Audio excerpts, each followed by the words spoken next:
because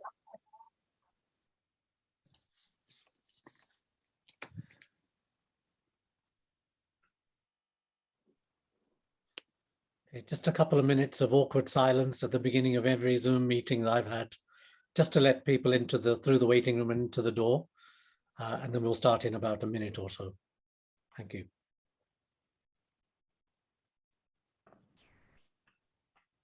Hi. Hi, Juvaria, you okay? I'm okay. I was having some tech issues. Like, sorry, my camera is a bit. You're okay now? Yeah. See you and hear you. Yes, sorry about that. I've got multiple Zoom accounts, and I think it wasn't letting me in because I was using the wrong one. So apologies. Nice to meet everyone. Hi, nice to meet you. So Juvaria is going to do the intros in a moment. Hi all.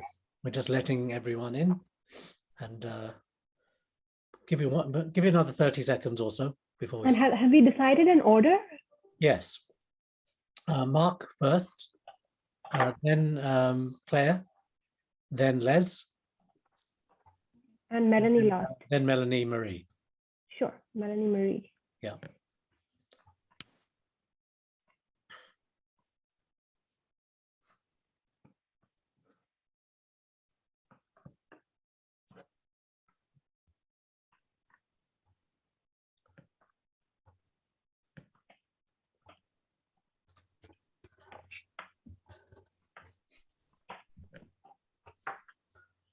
Okay, everyone. Thank you very much, everyone, for joining. Welcome to the third webinar in this series, which is the third series of six webinars each that we've had so far. We call them global webinars because I think what we're trying to do is really discuss some big world issues and questions, but trying to kind of organize it in a way in which we get diverse voices from different backgrounds, different theoretical perspectives, different disciplines, different sets of ideas, assumptions, methodologies, even different occupations. We are not all scholars who speak in this series, but also people from think tanks sometimes, or from journalism, or from the policy-making world, and so on. So we try to encourage a kind of conversation on big issues from diverse perspective. We're partly inspired to set up these global webinars due to the decolonizing the curriculum, decolonizing the university, decolonizing knowledge, but it's a bit broader than that as well. It's an attempt to really, if you like, allow more voices from more global locations, global north and global south, and try to sort of allow a forum to develop in which global south voices and global north voices can be in conversation with one another as well. So we try to do this in the round in the whole of the series, not necessarily on every single panel is it possible, but we do try to do that. And I think the driving force behind it is that for a long time, I think we've developed networks and circulation of ideas, networks of knowledge, conferences, which we tend to attend, where ideas become more and more limited, less and less broad, and therefore limit our knowledge and understanding. And by trying to open those up into new circuits of knowledge and open up our networks and so on, the hope is that we learn a great deal more than we knew already, and we have different ways of seeing maybe the same kind of questions. So that's the basic idea behind these webinar series. And I'm really glad to say we've got some wonderful speakers on a major issue that we haven't discussed up to now in our various series before. And Juvaria is going to introduce our four speakers. One of the speakers will be joining shortly, but Juvaria will introduce the others.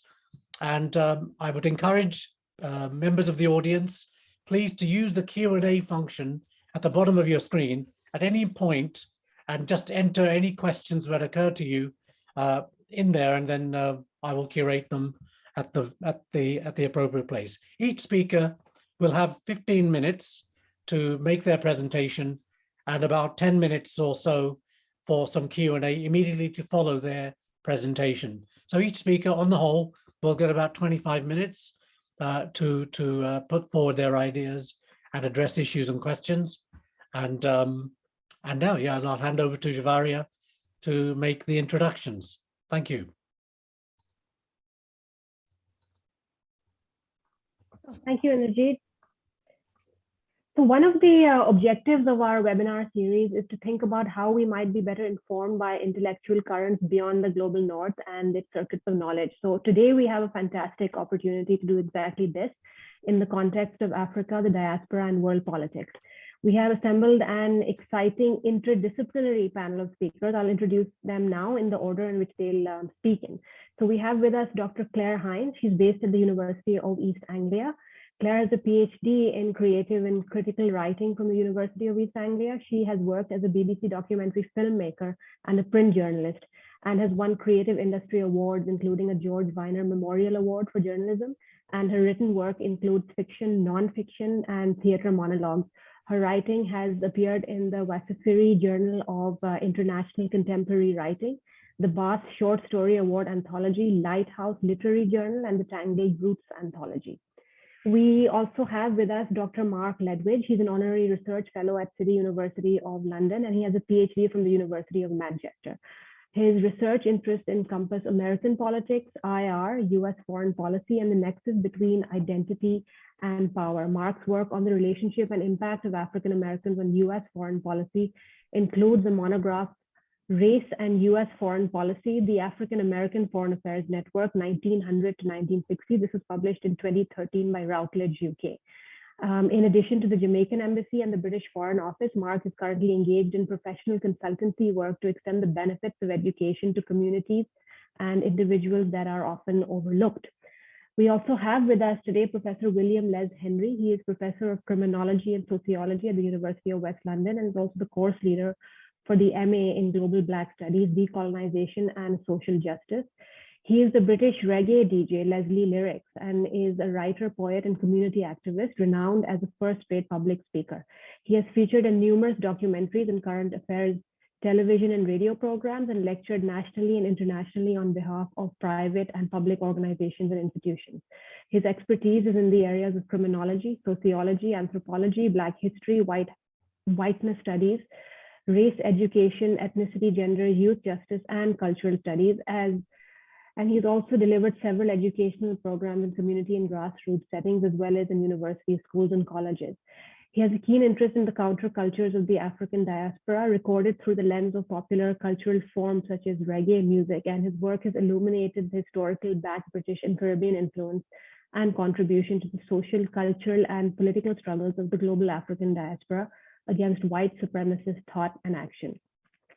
We will also have joining us a little later Dr. Melanie-Marie Haywood. She is the Director of Education Development Service at the Birmingham City University, and she has a passion for academic development, quality and equity in education, and leadership. She has worked across the field of education in primary, secondary, and higher education, both in the Caribbean and the UK. And Dr. Haywood has also attended several professional academic qualifications in a variety of education studies, specializing in assessment and post-colonial education. She also is a senior fellow of the Higher Education Academy. So thank you everyone for joining us today. Thank you. Actually, it's Mark who's going to start us off. So if that's all right, Mark. Yes, sure. Okay, let me just see if this screen share will work for me.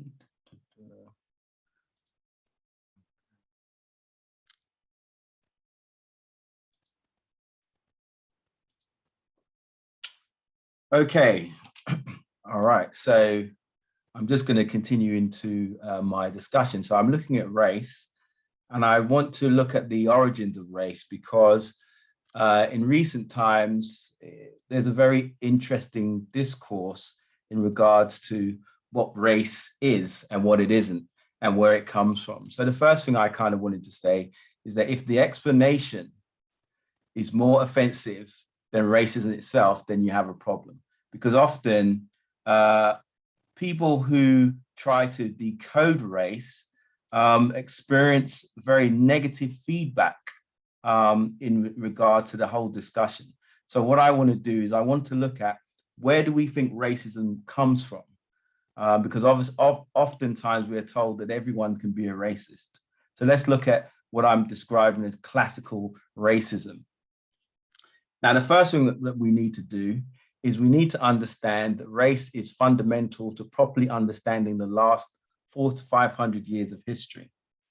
Firstly, race is not a biological category validated by scientific inquiry. Rather, it is a powerful byproduct of socially constructed a system that confers real political benefits to its creators. So it's not biological. It was created as an idea, and it was created for clear reasons. So classical racism did not mystically appear by chance. And the point here is that, controversial or not, race and racism were constructed in Europe by Europeans. And it's very important to understand that, because here what I'm talking about is systematic racism, not issues in regards to prejudice and other things like that. Now, a very important book to read is The History of White People, written by Nell Irving Painter. And here she looks at the origins of race, and she looks at the way in which whiteness was constructed. And part of that whole discourse is that whiteness is constructed in opposition to other things. Now, that's an important thing to understand. So there's a kind of, at the heart of racism, I would suggest there's a binary here, and that binary or that dynamic is the black-white dynamic. So where did this concept really begin to flower? Okay, so the political and theoretical origins of classical racism owe its beginnings to the pre-imperial expansionist phase of European history. The European political consciousness that created race was a functional response to the quest for power and territorial conquest that began in the 15th century. So the seeds, I'm claiming here that the seeds of racism began in Spain and parts of Portugal after they had experienced 700 to 800 years of African and Arab rule. And lest you think that it was merely Arab, it wasn't. There were two, during that Moorish period, there were two distinct African dynasties, the Almoravids and the Almohads. So basically, Arabs and Africans conquered Spain and created a beachhead within the context of Europe. Now, if we study history very carefully without bias, we will see that the Moors actually were very sophisticated in terms of what they brought to Europe in the Dark Ages. They brought universities, they brought agriculture, they brought mathematics, and other aspects that are often disregarded. So in essence, the Moors raised the cultural, academic, and technological acumen of Europeans and pushed Spain and Portugal to the forefront of European nations. That's one of the reasons why, if you study that period of history, you'll see that Spain and Portugal are at the forefront. So in 1492, the last Moorish kingdom, sorry, I hit the wrong button, sorry. The last Moorish kingdom, Granada, fell, which ushered in the cataclysmic voyages of Christopher Columbus, which paved the way for the genocidal destruction of non-whites in the Caribbean, Africa, and the Americas. So one of the things that we need to understand is that what we're calling race is an evolving concept. It evolves over time, and at its heart is this desire to win power for self. So race then occurs within a global context. So what is the global context? In short, once Europeans recognized their minority status within the global context of a world populated by people of color, they realized that they were at a disadvantage. Thus, they created a system that, despite their interstate rivalries, would ensure the dominance of white nations. So in other words, it's not to say that white nations didn't compete with each other at that time. They clearly did. However, they made a decision that whoever was to rule the world, it would be a white nation, or obviously those people who were considered to be European or white, who had been transplanted to the so-called New World, which of course wasn't new. It was only new for people that hadn't gone there, obviously. So the important thing to remember here is that race is used within this context of having a minority status and seeing that the world is peopled by people that don't look like you. So it's therefore used to unite the European nations along racial lines. So an important actor in this is the Virgin Queen. During Elizabeth's own reign, 1558 to 1603, more than a dozen slave trading voyages were completed. Perhaps the most famous of these was John Hawkins' second voyage, 1564, from which he used one of Elizabeth's ships and shared the profits with her. Elizabeth went on to exert Crown's control over trade with West Africa, including trade in slaves by issuing letters patent for such voyages in 1561, 1585, 1588, and 1592. Now, the reason I say that, because it's important to understand that Britain plays an integral role in the construction of race. Now, of course, that means what we're doing here is we're bringing together imperialism and therefore using race with that. So a racialized imperialism, or imperialism that is seen through the lens of race. Now, very important book, Capitalism and Slavery. Britain in Industrialization. In short, enslavement, capitalism, and colonialism were all constructed on the backbone of a color-coded hierarchical system where individuals, cultures, and nations of people were forcibly allocated a place in the racial hierarchy in relation to their similarities or differences in regards to the European ideal. Now, this issue around similarities is very important because obviously the African phenotype is in many ways the extreme of the European. So that's one of the reasons why race features Africans in a very prominent way. In other words, there's a binary, this black and white dynamic runs through this whole level of consciousness. Now, it's not enough just to create race, you've also got to create racial inferiority. You can construct a racial system, but you also have to have an impact on the people that you intend to conquer from this standpoint. So the objective of race then was obviously one, to unite the European nations, but also to justify and condone enslavement, conquest, and subjugation of non-whites, which over time create the socio-political material conditions that appeared to justify the alleged inferiority of non-whites. In other words, the idea wedded to power created the conditions that suggested that others were inferior. So the point here is, it's not enough to create this system. You've got to now create the system. Sorry, you've got to create the reality for people of color. So you have to make sure that their material conditions then justify their alleged inferiority. So it's kind of a self-fulfilling prophecy. And you can't do this if you've not got power. And that's power along a number of different lines. So, an important part then is colorism. Colorism, looking at people's phenotype, looking at their color, and designating that color as being problematic, especially the darker the hue of the person, the more problematic they are along the racial line.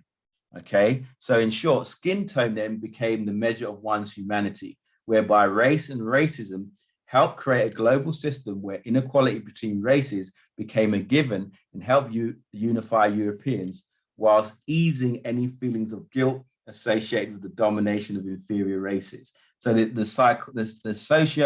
sociological aspects and psychological aspects here are that you must be able to do this and feel justified in doing it, because now these people are deemed as being inferior. And obviously I'm going through this fast, but this is a process that takes place over centuries. But colorism is a real element to this whole story. So, of course, one of the key factors is that universities today are often seen as very liberal places, but the truth of the matter is, and unpalatable as it is, between the late 17th and 20th centuries, British and German academics in particular played a decisive role in creating pseudo-scientific theories of race that helped institutionalize the concept of white supremacy. So at that time, white supremacy wasn't a problem. It wasn't a problem to outrightly project white supremacy, okay? Because that's the basis by which you conquer other people. So the key thing to remember, obviously, that there have been numerous national and international movements which have challenged and undermined racism, but it is still a significant factor in modern life. Whether from an individual or institutionalized perspective, racism has been deeply embedded into the fabric of Western culture and beyond. And in many ways, it is so embedded that today you can actually have racism without outward racism. So you don't need to have overt racism to maintain racial hegemony. But of course, there's a difference between racial hegemony and white supremacy. So racial hegemony is the means by which you maintain a system that never really ended. What that system did and has done is transform, but it's never ended. There has been no sharp split from the racial dynamic. Overt expressions of racism may not be tolerated at this point in history, but in terms of the outcomes in which you determine people's lives, racism is still a persistent threat to groups who are seen as the other, let's say. So the important thing I wanted to look at, had I had more time, I would have got into a great explanation, but you see that picture, most of us are familiar with the black child doll test, but they've done modern tests where they've asked young black children, which doll did they prefer and why did you prefer this doll? And they've asked white children as well. And in many cases, what you found is that the black doll was the doll that was not preferred. So the damage, and you're talking to children 5 and 6 year old, the damage to the black psyche is immense. In fact, in many ways, it's immeasurable. Now, the issue here then is that race, in many ways, is not really addressed in a systematic way. So here you can see this image from Benetton, the black child as the devil symbolically. The black-white dynamic then plays a significant role in policing, employment, education, and all areas of modern life in Western nations. Despite the plethora of clear evidence of its existence, the denial and or refusal to adequately address racism is in fact a symptom of racism. Okay, so part of this then lies in imagery. And the question is, racism isn't just about how, let's say, white people think about black people, it's also about how black people have been taught to think about themselves and the ways in which one has to resist against that. So in essence, what I wanted to say then is that this is an area where oftentimes people are looking for something new on race. For me, it's not about looking for something new. It's about looking at the dynamics of racism and its impact. And there's a very big difference between being an academic who studies race and being a black academic who deals with issues of race while studying it. So it's easy to study it and be, sit back and be very clear and objective about it, because it's an abstraction to you if you're not a person of color. But if you are a person of color and you understand how this works, it becomes a very different situation. So I'm not sure if I've got any time left. If not, then I'm done. That was impeccably perfect timing, Mark. Thank you so much. I've asked colleagues and members of the audience to put in questions to the Q&A, and I welcome again that. I also welcome your fellow panelists if they want to make a contribution or they want to ask a question of you, Mark. But let me just start off with something you can clarify. Your opening slide, something along the lines of it, if the explanation of racism is more offensive than racism itself, then you have a problem. Can you just explain that a bit more? Sure. Sure. What are you trying to say? Because often in today's context, see, that's why I called it classical racism, but often in today's context, a black person talks about racism, somebody white says, well, black people can be racist too. Yeah. So the issue here is you could be prejudiced, but classical racism requires power. It requires military power, economic power, social power, and it requires a system. Now, black people, there's nowhere in history where you can see that Black people have ever created such a system. So the point is that often when people, not just Black people, when people talk about race, there is often this backlash that comes at them for talking about that way. So that's what I meant to say, that basically if you're offended by it, that is indicative of your failure to deal with the issue. Okay, thank you, Mark. We've got a question in the Q&A from Bamo Nuri, whom you may know. I do indeed. University of West London, and a big colleague of Les's as well. And speaks very highly of Les too. He says, brilliant, compelling as always, Mark. Really enjoyed your talk. My question is, how do we reverse or begin thinking about how to reverse the damage to the Black psyche? What do you envisage on this? Wow, question? Beautiful question.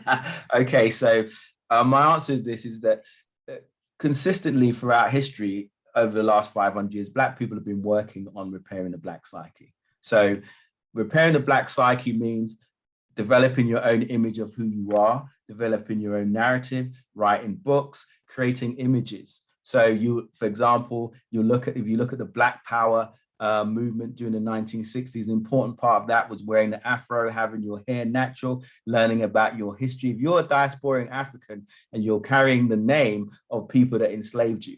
So part of that is to understand and acknowledge that enslavement and to actually recognize, well, look, I might come from the Caribbean, but I'm African. Regardless of what anybody else says, the facts are the Black population in the Caribbean is not West Indian. They are Africans who were taken to the Caribbean islands. So part of the thing is to develop an alternative history. But another issue is, again, not relying on other people to do it, because they're not going to do it.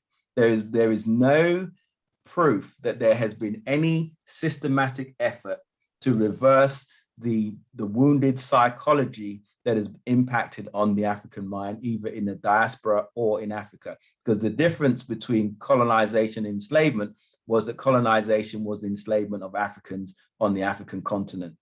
That's the difference. So that process is ongoing now, and this is part of that by bringing up the issue. Mark, just you come out of a background from political science and international relations, and I'm really interested to see how you think about it, because one of the things you said was that at the beginning, especially at the beginning of the kind of racist, systematic racialization of empire and imperialism, white solidarity, or what I took from what you said, white solidarity overrode European interstate rivalries. So by the 20th century, you can quite clearly see World War I, World War II, obviously, you quite clearly see that has broken down. Mm-hmm. And the people have these terms, it's a white civil war.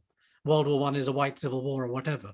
So can you explain, why does it break down, if you agree, why does it break down in the 20th century, but is so fundamental to the period that you were initially talking about? That's a beautiful question. Now, the first thing to do, obviously, is shorthand, but the important thing to remember, even in the times when there was unity, there was always a tension. So there's always a tension between self-interest, i.e. as your state, but maintaining this racial paradigm. So for example, one of the reasons, if you study it carefully, one of the reasons why the British were at the forefront of ending enslavement was to weaken American power and to weaken the powers in the Caribbean. I haven't got time to explain it, but that's an important thing to understand. Now, my reading of the First and Second World Wars, that they weren't world wars. They were generally European wars over who would be the hegemon.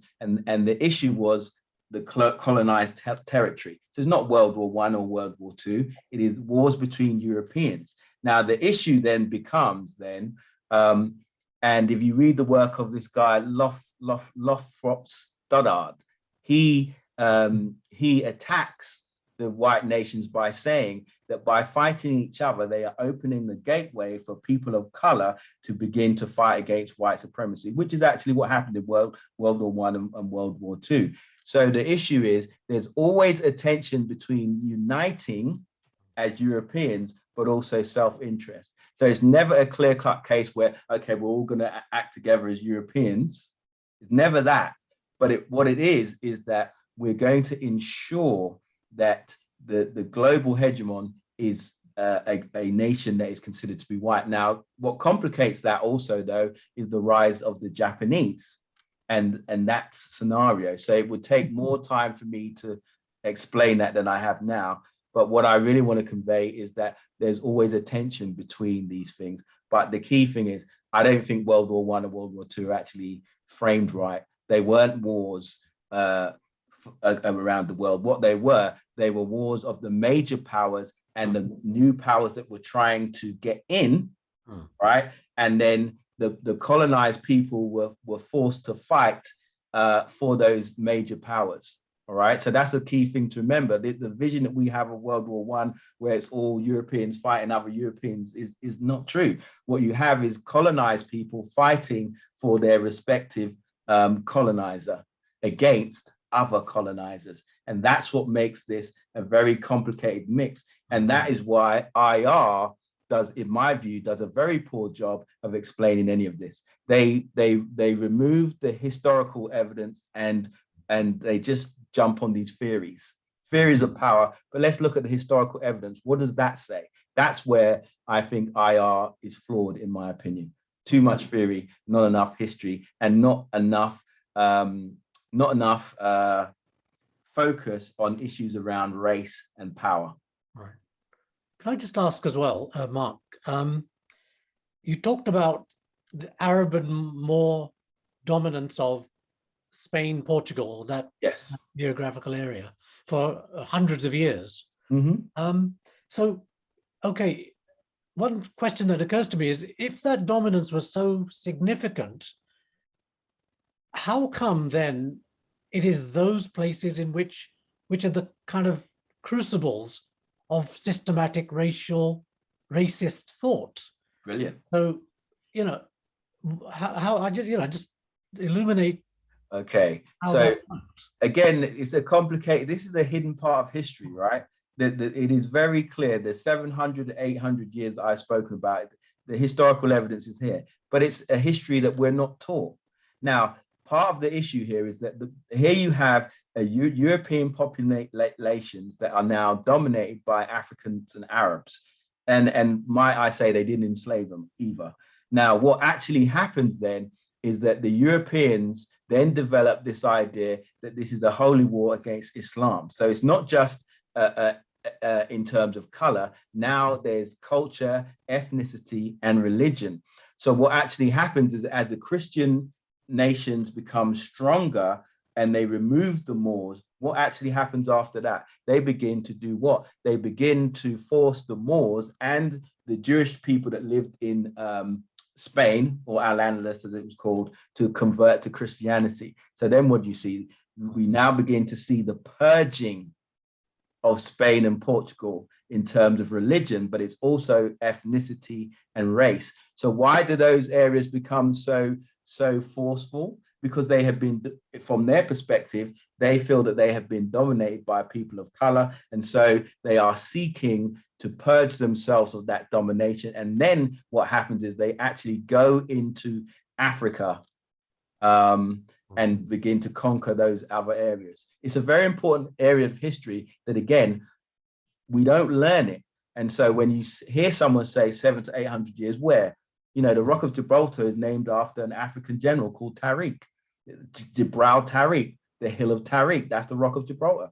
You're not going to know that unless you do the research. So the important question then, Inderjeet, is that the psychological impact of being conquered by people of color meant that Spain and Portugal in particular were very anti people of color, and they wanted to ensure that they became the dominators as opposed to those who'd been conquered by said people. Again, it's a very complex question, but it is a very important thing to understand that that's where the psychology and the anti-Islamic psychology developed at that period in time.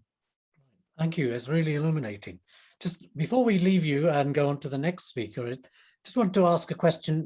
One of the audience members, actually there's a load of audience members asking questions, which I only just realized, but Jeanette Morgan asks one particularly, given the conditions you describe of academia and so on, is it actually possible to decolonize the university in any thoroughgoing way? Okay, now I have to be honest, as an academic, I'm not sure it is possible, because first of all, I'd have to assume that people wanted to really decolonize it. Decolonization is the wrong word anyway, because if you say decolonization, so you're saying then that the European has been colonized, right? Sorry, the academy has been colonized. What I would say, we don't need decolonization. We need the insertion and inclusion of proper history. We need to move. See, part of this series is to do what? To bring alternative perspectives. Right now, what I'm talking about is an alternative perspective, but it's not institutionalized. So if we go in this country and we look at courses on race and history, what we don't have those alternative perspectives. An alternative perspective is not good enough. What you need is an inclusive perspective that it brings the real history forward. And that's the problem. Decolonization speaks to the whole problematic of not including aspects of history and peoples and cultures into the established order. Because if I'm a student, I'm not going to hear none of what I just said today. I'm not going to hear about the Moors in Spain. I'm not really going to do race. How many courses are there on race in this country? Yet, when the George Floyd incident was going on, everyone was crying and talking about this is terrible. My question is, if you really wanted to decolonize, then what have you done? What has actually happened since the George Floyd incident and so-called Black Lives Matter? Yeah, good question, and a big one.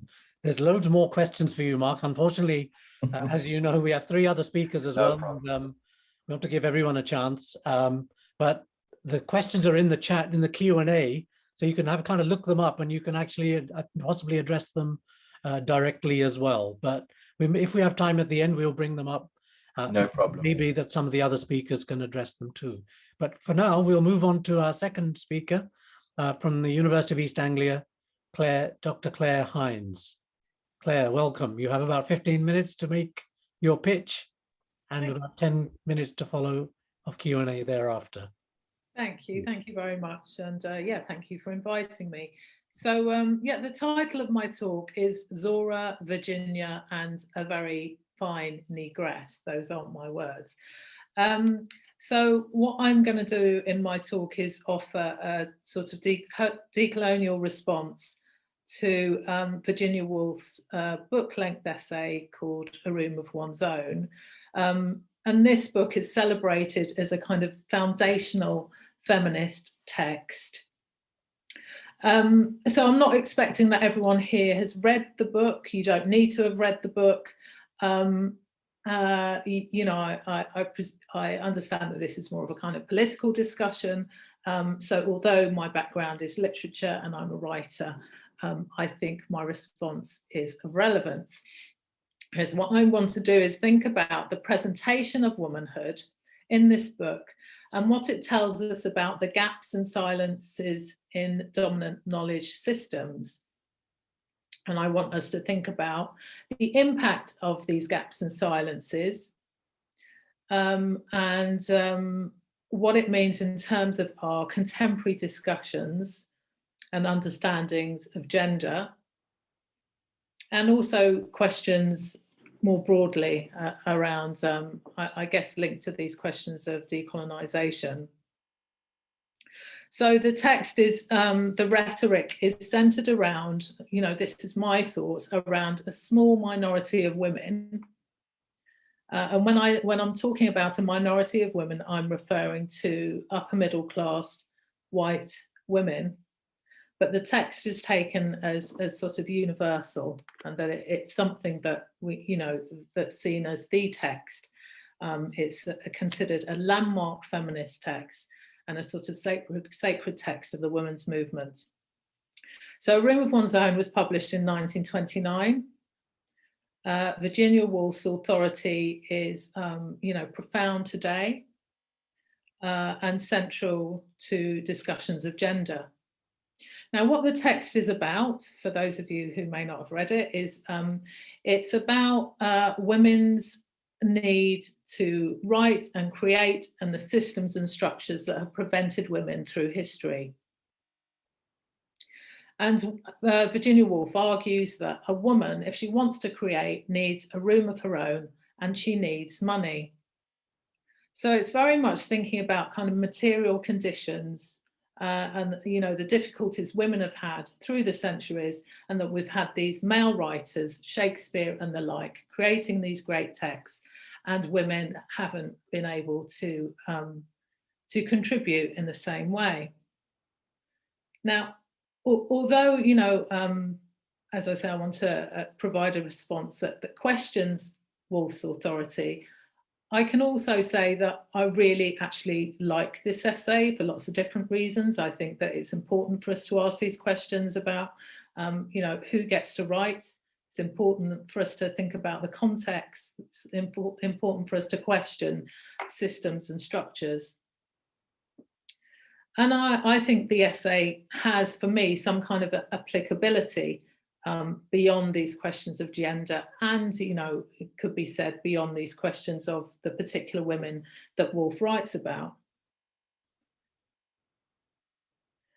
But when I was reading this essay, and, you know, I do, as I say, I think, you know, Woolf's an amazing writer, and I was introduced to this essay as part of my degree studies, you know, as a woman, you know, why don't you read this Woolf essay? As a woman writer, this is the text to read. So during my PhD, I turned to this text, and I was reading this text and just kind of in awe of the writing and all of these different stories about women through history. And then I come across this section of the text which says this: "It is one of the great advantages of being a woman that one can pass even a very fine negress without wanting to make an Englishwoman of her." So this is the you know, this is what I come across as a reader now. So what am I to take from this? I'm to understand that apparently I'm not a woman. I'm a negress, and that I'm separate from this category of womanhood. I'm undeniably other. I have no name. I have no voice. I have no opinion to contribute to this discussion about women, and no opinion to in this discussion about sort of barriers and difficulties. There is no sisterhood in that piece that I just read. And the gist of the piece is that as a woman, meaning a white woman, one passes this black woman, and there's no wish to make an Englishwoman of her, you know, not like the men, not like, you know, the fellow men are doing all this civilizing stuff. Us women aren't doing this. So there's a sense of a kind of moral superiority there about white women not wishing to engage in colonialism. So what I found extraordinary, not just upon reading this, was the kind of critical silence around this. It's extraordinary. It's about women, but here is this woman, and in all my readings through my PhD, in my readings, I couldn't find a discussion about this. And in fact, I spoke to Woolf scholars, and they hadn't noticed this presence, which I think speaks volume, which I think says something, you know. So not only is this very fine negress silent, but she's not noticed by readers more broadly, white readers.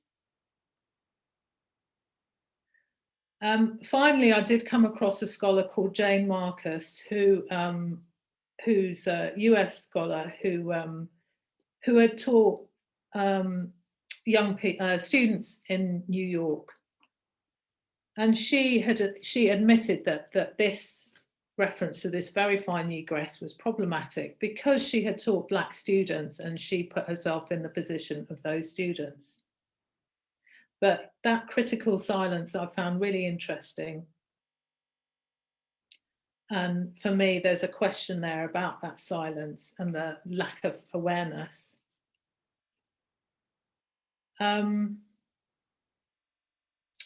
But there are more gaps and silences as well, beyond this idea of this negress who doesn't speak, who isn't named. So, for instance, Woolf says in this text, women have sat indoors all these millions of years, so that by this time the very walls are permeated by their creative force. So she paints a picture of women sitting in their drawing rooms, being very frustrated, you know, doing their needlecraft and making puddings and that kind of thing, and how frustrating that must be as a woman while their husbands and their brothers go to university and pen these biographies or whatever. So not only, so there's a gap there in terms of us in this text, which is supposedly universal about all women, about the kinds of experiences that women have and the kinds of ways in which they've been restricted. So, you know, when I think back through my, through the women in my past, in my history, I don't see women sitting in drawings, in drawing rooms even. You know, I see that they've been contained in slave ships, unable to move. I see that they've been working in the fields. They've been restricted in very different ways. Or they may be bringing tea to the likes of Woolf and her women friends in those drawing rooms. There are also interesting questions about the kind of perception of creativity. So Woolf is speaking about, is writing about creativity and the fact that women haven't been able to produce these great works of writing or these, you know, impressive paintings or whatever. Alice Walker, in her book, In Search of Our Mother's Gardens, draws attention to this and talks about the fact that, you know, African women might be singing or gardening or weaving, and she refers to this quilt in the Smithsonian, a really impressive quilt, 100 years old, made from rags, but the most beautiful quilt ever, which produced by a woman in Alabama who's not named. And I think when we think about creativity, I think about women who resisted. Yaa Santawa, who led an army of 5,000 against the British at the turn of the 20th century. You know, what kind of creativity would she have needed to execute this battle? What about the women who took part in rebellions on slave ships? And I think about as well my experiences in my own family, and a woman in my own family named Missy Williams, a great-great-grandmother, who ran away from the plantation and went to live in a cave. And think about the kind of creative ingenuity she would have needed to have survived, you know, using herbs for medicine, and just those kind of survival techniques that were needed. That's a form of creativity as well. But in this book, this you know, important text for feminist writing, and it is an important text, but I'm questioning the applicability to all women. We have a list of names who we should think about when we think about women and creativity, like Mrs. Gaskell, Countess of Winchelsea, the Brontes. And then Woolf says all of us women should lay the flowers of Aphra Behn, and because it was through her that we enabled us to write. That is all of us, all women. Now, if you read Aphra Behn's the book that she's most known for, it's a tale of these kind of noble savages based in, you know, it's set in Africa. She'd never been there, but she wrote this book. This was back in the 17th century. So clearly I'm excluded from this, and other Black women are as well. And then, you know, Woolf is writing about these narrators. They're all called Mary. You know, what about Mary Prince, the autobiographer? you know, who galvanized the anti-slavery movement. And then when I think about what the focus of this this piece is about, women who've been you know, thwarted and hindered. For me, a really great example is the writer who I really love, who is Zora Neale Hurston, born at the start of the, born around the same time as Woolf, who wrote 4 novels, 2 books of folklore, autobiography, short stories, plays. She's the most prolific Black writer and the most wonderful writer as well, who you know, got herself educated at the age of 14, made her way to university, got scholarships, you know, traveled the country, you know, in a car collecting all these folklore, while Virginia Woolf and her pals were in the drawing room sitting tea. So you know, but she fell out of, she was you know, had her day in the, around the time of the Harlem Renaissance, and then no one published her. And Alice Walker, it was up to Alice Walker to bring her books back and ensure that they were published. So just an example there in terms of silencing and thinking about that question of the very fine negress. So I think I'm coming to the end of 15 minutes, am I? So I'll... Yeah, you have 1 more minute actually. Okay, all right.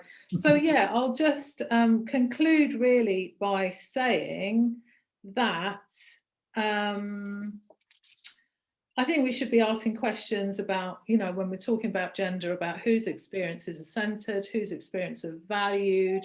I think often there's a kind of lazy referencing of intersectional feminism when there's a kind of, you know, we just carry on with these ideas, and Mary Wollstonecraft, Virginia Woolf, all these key figures, and then it's kind of, you know, Black and brown women as a sort of afterthought.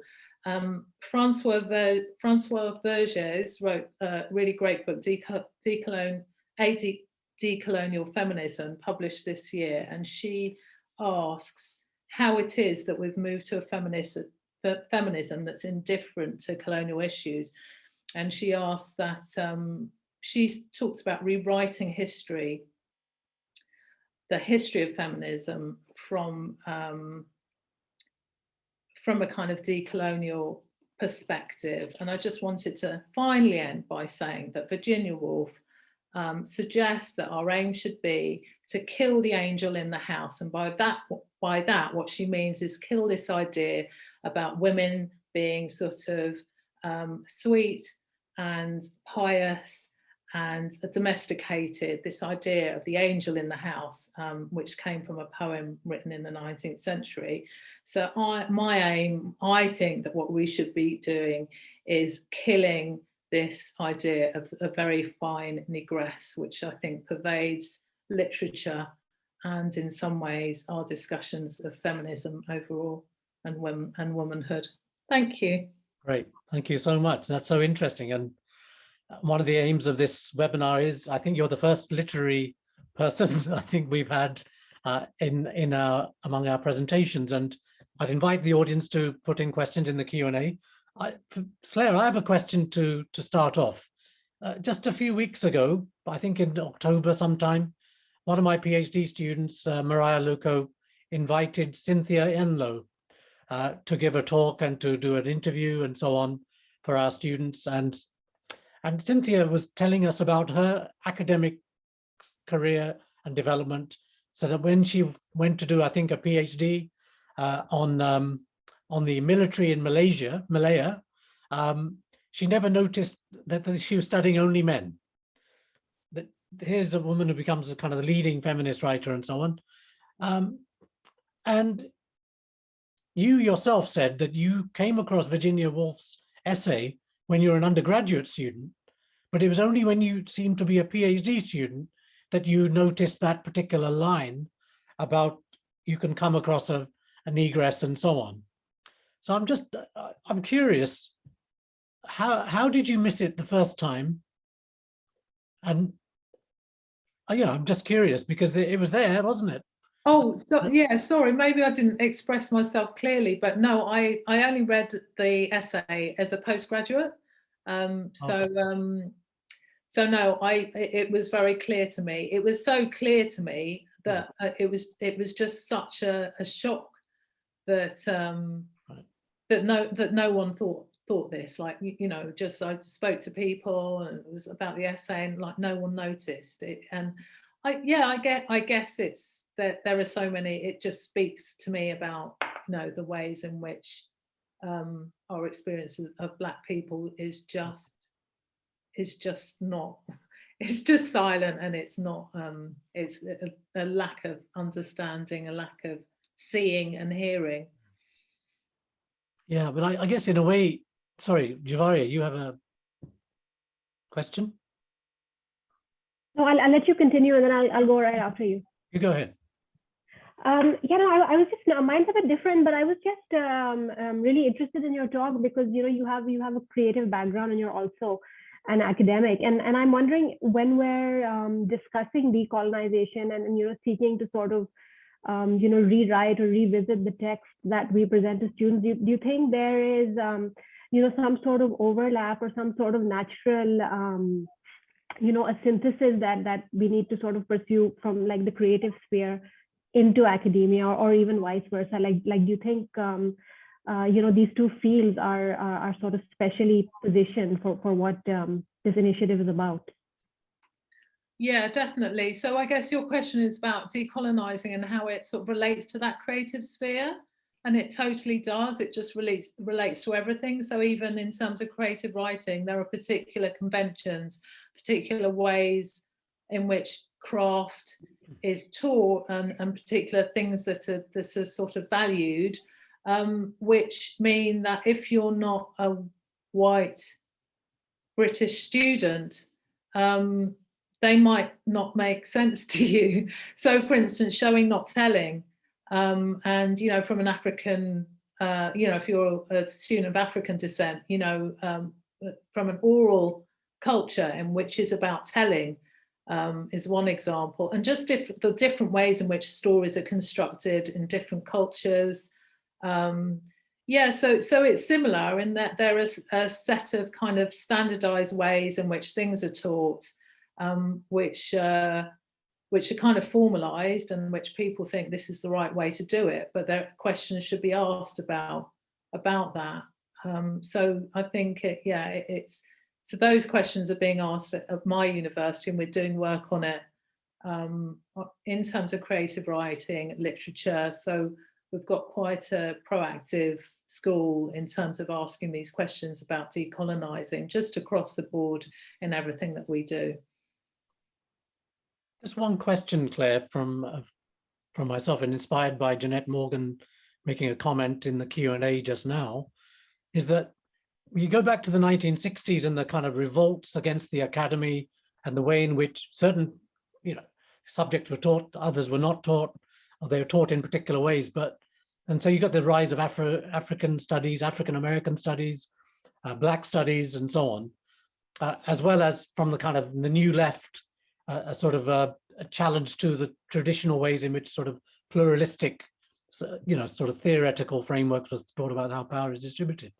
But very shortly thereafter, those same, those innovations, those openings of the mind and the academy seem to get kind of institutionalized and domesticated. And I'm just wondering, we're in that kind of moment at the moment where there is a kind of opening of a space. There's challenges to it as well.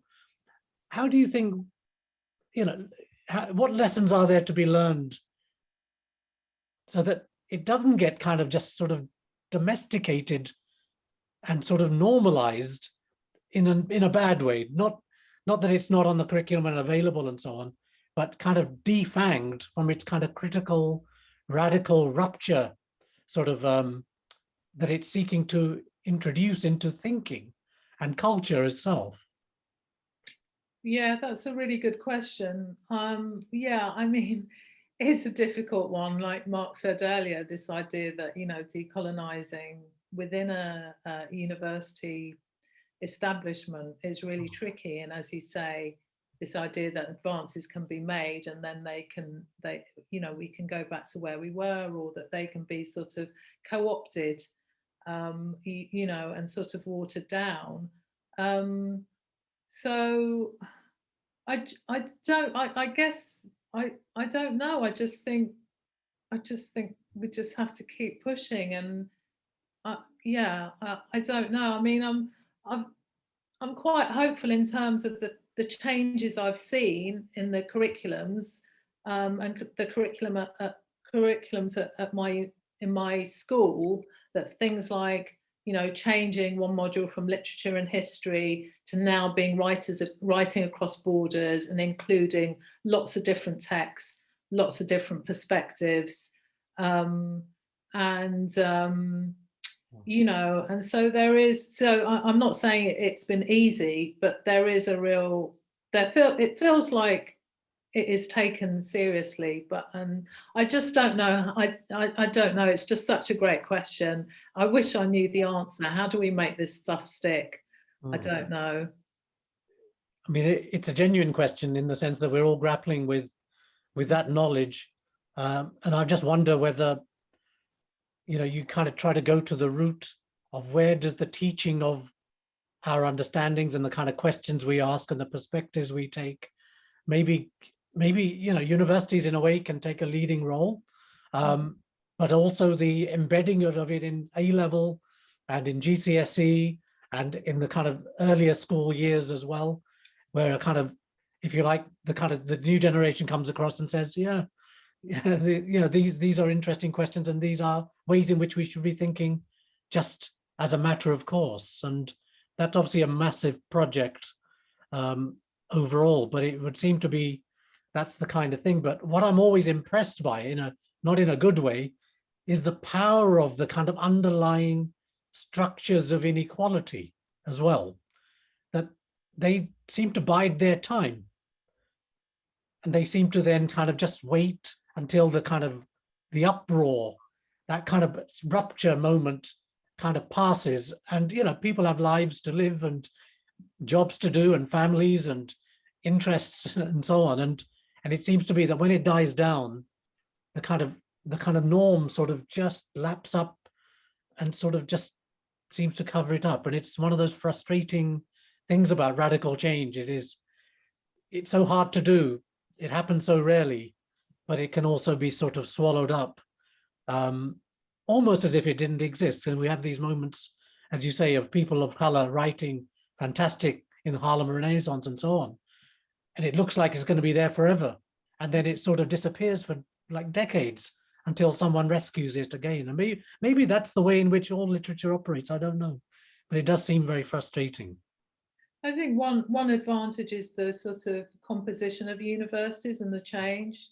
Hopefully, that when I think about Virginia Woolf's time, and that it was, white men who were teaching and who were students. And I just hope that the next generation, that my university's changed dramatically in terms of, the student demographic, hoping that the staff demographic, is changing. It seems to be slowly changing. Right. And maybe there's something there that gives me a bit of hope that more voices and more of us pushing is hopefully going to produce some more long-term change. Excellent. Well, fantastic work you're clearly doing at UEA, and our little contribution to keeping a conversation going where voices, we can just kind of continually reinforce that tendency. Hopefully be able to write something for us for just a short blog or something, which we can then use to send to teachers, to school and other students, university students. Might be a little drop in the ocean, but it might be something very effective as well. As you say, it only takes one person to see one line, and suddenly it illuminates so many underlying assumptions about who has the right to speak, and so on. So thank you very much, Claire. That was really, really interesting. And thank you for taking the time to come and speak with us today. Thanks for having me. Cheers. Okay, now we move to the next speaker, is Professor Les Henry. Les, you're on. Hi, can you see my screen? Yep, can see it. Good, right. So first I want to just greet everyone, greetings and good afternoon, everyone. I really give thanks for the invite because these are the kind of things that I like to partake in, to be honest, because the first thing I'm going to say is if we're going to talk about decolonizing anything, then we've just got to be confident enough to draw on our own cultural resources. Hence the two advisory things on the screen. So I am not representing the people, the organizers, or definitely not University of West London, unless they like what I say, who knows. But basically what I'm going to do is I'm going to take on a little journey. I actually thought I had 20 minutes, so I'm going to try and get it done in 20. But I'm going to take on a little journey, and it's really going to complement, especially what Mark opened with. It's almost as if we plotted this thing together, I think. But I'm going to take on a little journey, and we'll see how we get on. But as I said, crucially, what I want you to really keep at the forefront of your mind is why we need to draw on our own cultural resources unapologetically. So let's go.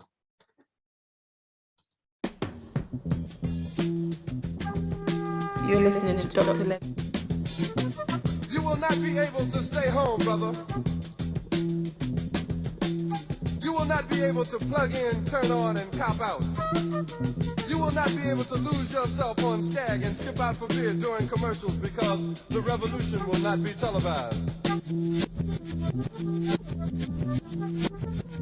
Dr. Les. It's unfair and uncompromising. That don't make sense when I have black people here. When the dominance there, you know, to uplift for black upliftment. Everything comes through black, remember that. So I always say blackness, you see the animal again. Blackness. Blackness, well watch you now. Come here, I got burned down everything now, I know I hear nothing. Hold on. Tell them this. Listen up, man, listen up. You and I got to get conscious and start behaving in a way that we can offset this thing before it's too late. And this is what they don't want to hear. The revolution will not be televised, will not be televised, will not be televised, will not be televised. The revolution will be no rerun, brothers. The revolution will be live. This is Dr. Les. Revolutionary warriors. Now, I deliberately began that way with, obviously, Gil Scott-Heron, and if you're into the reggae world, you know that was Capleton, taken from a live performance, where he was talking about the fact that as Black people, as peoples of African ancestry, or whatever we want to frame in that, peoples of color, whatever, we've got to have some courage in our convictions and just say, do you know what? This isn't right. And perhaps this can assist us in our journey. Because one of the things I'll say from the outset, I do not deal with resistance. I deal with resistance and transcendence. I know that as peoples of African ancestry, if we were not transcendental people, we would not be having this conversation today. And I think a lot of that was explained very clearly in Mark's opening presentation. And I'm useless with names. Was it Claire? And when Claire spoke about that figure of the negress as well. So I'm gonna touch on some stuff and we'll just go on our journey. Now, anytime I do a presentation like this, I always open with Carter G. Woodson, Miseducation of the Negro. Because he suggested when you control a man's thinking, and obviously we're dealing with, 1930s literature, but I'm talking about the human family here, okay? Men and women, whatever. When you control a man's thinking, you don't have to worry about his actions. You don't have to tell him to stand here or go yonder. He will find his proper place and stay in it. You do not need to send him to the back door. He will go without being told. In fact, if there is no back door, he will cut one for his special benefit. His education makes it necessary. So the types of education that we're talking about here are socialization, acculturation, enculturation, social learning theory, whichever way you want to frame it. But we're talking about one of the things that Marcus Garvey said, which is that many of us are educated beyond the four walls of the classroom. So the point I'm making is, as peoples of African ancestry, oftentimes our minds have been colonized from not just within the educational arena, but also beyond the educational arena. So for instance, Amy Jakes Garvey, and this fits into what Claire was saying, a nation without great women is a nation frolicking in peril. Let us go forward and lift the degradations which rest on the Negro woman, God's most glorious gift to all civilizations. Now, anyone who's taken a cursory glance at, you know, the history of that personage, Marcus Messiah Garvey, who at one point had 6 million members globally as a Pan-Africanist. One of the things we know for certain is if it wasn't for the role of his first wife and his second wife, both called Amy, there is no way we would have the insights into what Garvey actually represented. So this is crucial again to what I'm going to present today. Now, obviously, I've taken the title, or maybe not so obviously to people, but the title for my discussion, Decolonizing the African Mind, is taken from one of my favorite authors, Chinwezu. And he suggests the central objective in decolonizing the African mind is to overthrow the authority which alien traditions exercise over the African. This demands the dismantling of white supremacist beliefs and the structures which uphold them in every area of African life. It must be stressed, however, that decolonization does not mean ignorance of foreign traditions. It simply means denial of their authority and withdrawal of allegiance from them. And that is how I want to frame my discussion. I spent 4 years at the School of Oriental and African Studies, London University, doing my first degree, and never once in all those years did I learn anything about any African civilization. We know very little, or rather we have known very little of the technologies of early Africa because of this concentration on the primitive. Now, what is really interesting here, so this is Professor Ivan van Sertima, who apparently SOAS didn't recognize his work until, I don't know how many years after he published his stuff. But crucially, he studied in between 1965 and 1969. So Les was alive on this planet, and he learned nothing of note about African civilizations at the School of Oriental and African Studies. And in fact, in the MA that our wonderful person who introduced us, I'm useless with names, so my sister, forgive me. You know, you mentioned the new MA in Global Black Studies, Decolonization and Social Justice. We actually had this conversation this week about the role of SOAS as an assist and a hindrance in the struggles for liberation of African peoples. So normally I do it as a Q&A, but, you know, so I would say, what do you make of these images? But when you look at them, you can see they're a particular type of caricature of the African personality or African people, African male, African female. It has been said that the slaves who came here from Africa came here speaking a savage gibberish.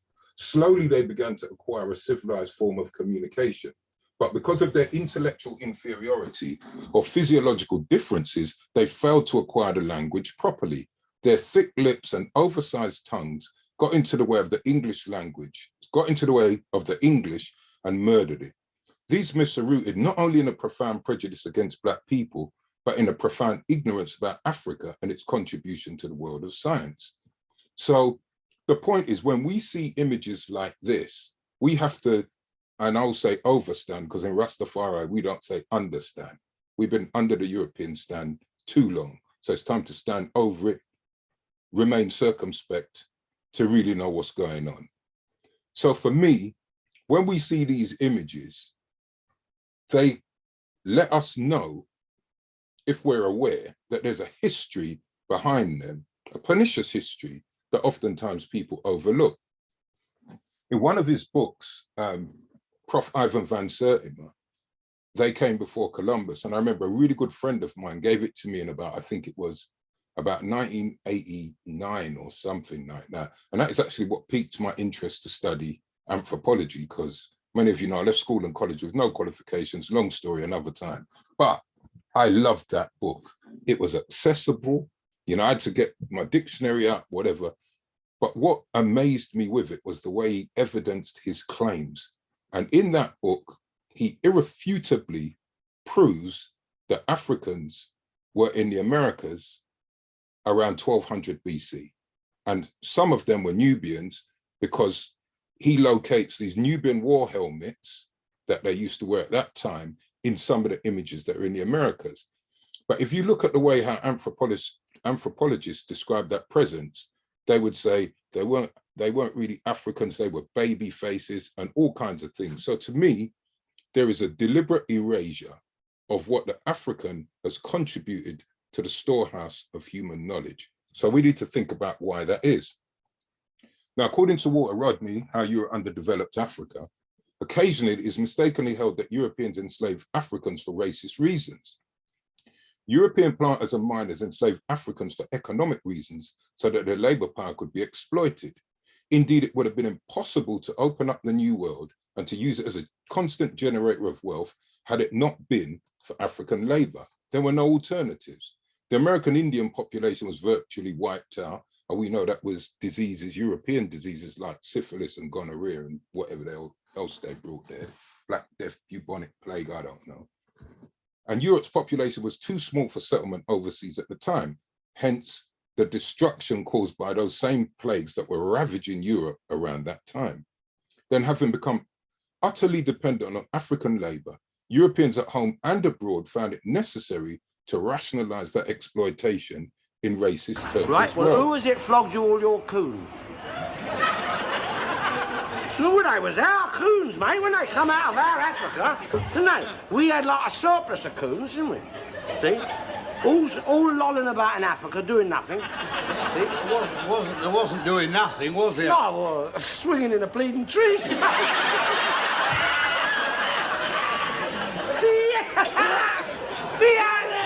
And we sold what we didn't want to our surplus. We exported it to the Yankees.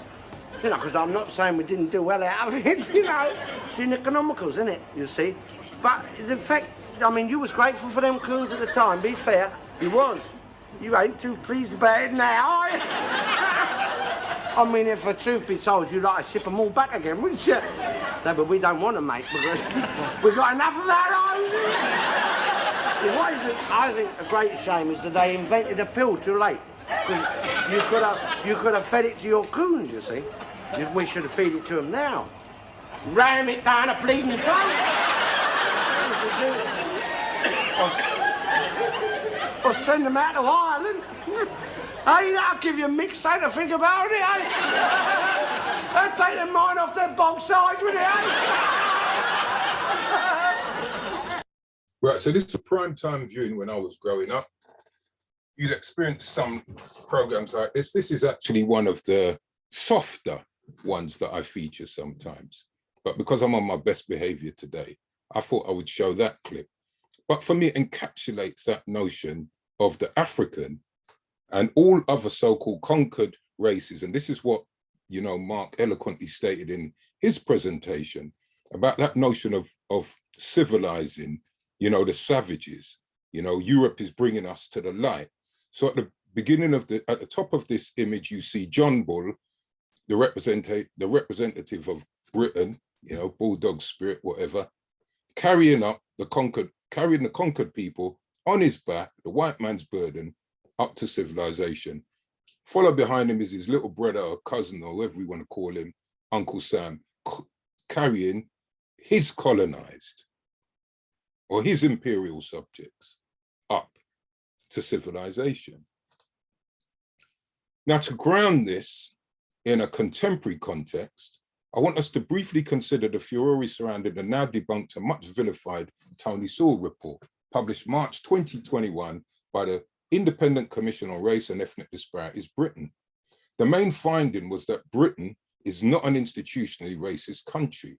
However, it was the denial of racially driven disparities in the educational arena at all levels that drew unprecedented condemnation in the form of an open letter, which had 429 signatories and unequivocally stated, and before I read what they suggested, and anyone who's on this platform can correct me, I never, ever remember anything like this happening about a so-called independent report into race. So if I'm wrong, someone can tell me. But there were 429 signatories, including VCs and deans, professors, blah, blah, blah, whatever.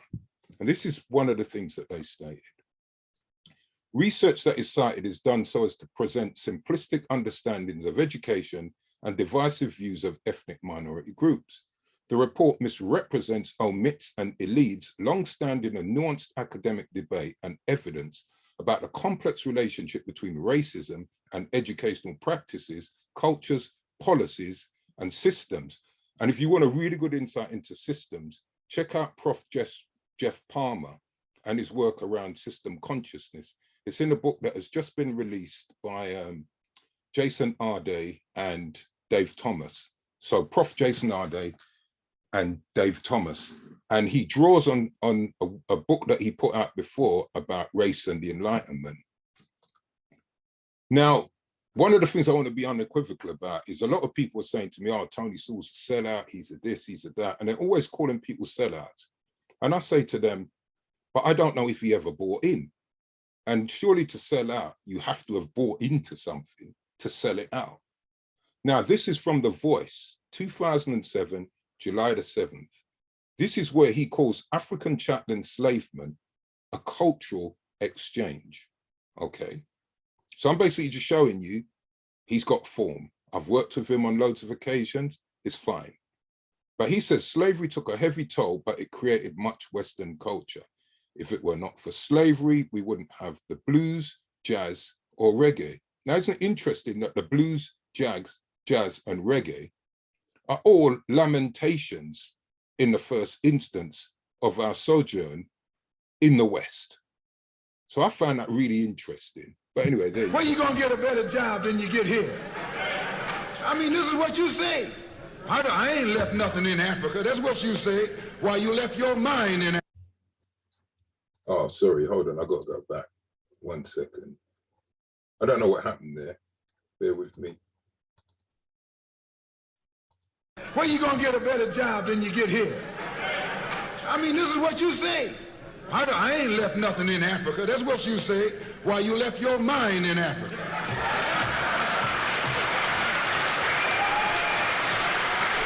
Now that is obviously Brother Minister Malcolm X. And the reason why I play that is because sometimes I think we have the wrong conversations with people about their positionality within, let's say, the struggles for human liberation or an equitable society. So I think we should have the right conversations. So in his foreword, Chair Tony Sewell said there was a new story to be told about the slave period, and about how culturally African people transformed themselves into a remodeled African Britain. But Halima Begum, who I have a lot of respect for, I've always rated that sister. She's always uncompromising. Chief executive of the Runnymede Trust, a race equality think tank, said, I'm absolutely flabbergasted to see the slave trade apparently redefined as the Caribbean experience, as though it's something Thomas Cook should be selling, a one-way shackled cruise to purgatory. The cultural deftness of this report is only going to become clearer in the coming days and weeks. And another sister who I know, and I've got so much respect for her, is Dr. Nadav. And there's a book that she's featured in called Too Much Schooling, Too Little Education, edited by Prof. Mwalimu Shuja. You should check it out. It was published in 94, I think, or something like that. But it was 94. In that book, in her article on the Black supplementary schools in the UK, this is what Sis Na said. Those who control the state schooling systems in Britain and the United States are not about to alter the misinformation inculcated through their schools. Schooling of this kind is needed to reinforce the cultural values and beliefs that maintain the existing power relations. These cultural values and beliefs have historically undermined the integrity and dignity of Africans, while at the same time justifying African oppression. Crucial point here is, this doesn't necessarily have to come with a white face if we think about the role of people like Tony Sewell and some of those others who are supposedly representatives of the Black British, or however people want to style themselves.